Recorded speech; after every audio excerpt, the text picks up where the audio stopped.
People triumph in the fact that slavery is dead, but last time I checked, it just changed clothes instead. And so casinos, malls, strip clubs looking like modern day temples, acting like we self-sufficient, so we make ourselves central. But we're slaves to things, possessions, and screens, slave to money, which is why no one lives within their means. Broken, hopeless, spiritually homeless, but we keep going on with our lives as if no one seems to notice. How well is that working for you? You satisfied, bro? You got joy?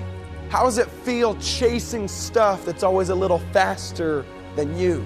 How come the image you used to stare at years ago doesn't even register anymore? I mean, the biggest lie in the world is I'll be satisfied if I just have a little more. So we're addicted to sex. We're addicted to power. We call ourselves men, but really we're just cowards because the apple looks sweet, but then it turns sour. How come every time we buy into an idol, we're the ones that get devoured? I mean, you say you're not a slave, but here's something to chew. You ever wondered why pixels of naked girls got so much power over you?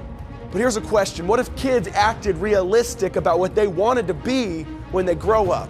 So at birth, they show up and say, hey, Mom, at age 11, I want to become a slave. I want to make porn my slave master and then die in that grave. And by 16, I want to be so wrapped up in what others say about me in school that I'll do anything if just once they'll tell me that I'm cool.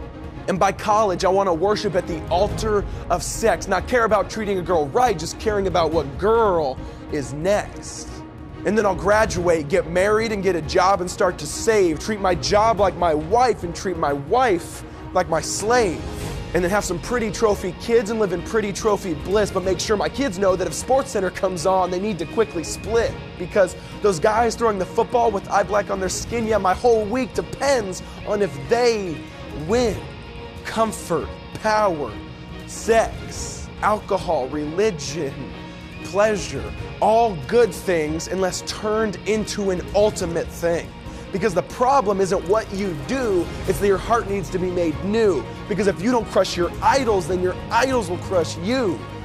You know the definition of insanity is doing the same thing, expecting different results? And by that definition, most of us are insane because we run to the same filth even though it hurt us yesterday and say, come on, please, satisfy me today.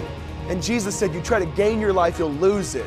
You lose your life, you'll gain it. But we've all traded in the Creator for something created, thinking that just because you got a nice house and a car, you made it, not realizing if your soul ain't right, you're no different than a fish, bro, because you just got baited.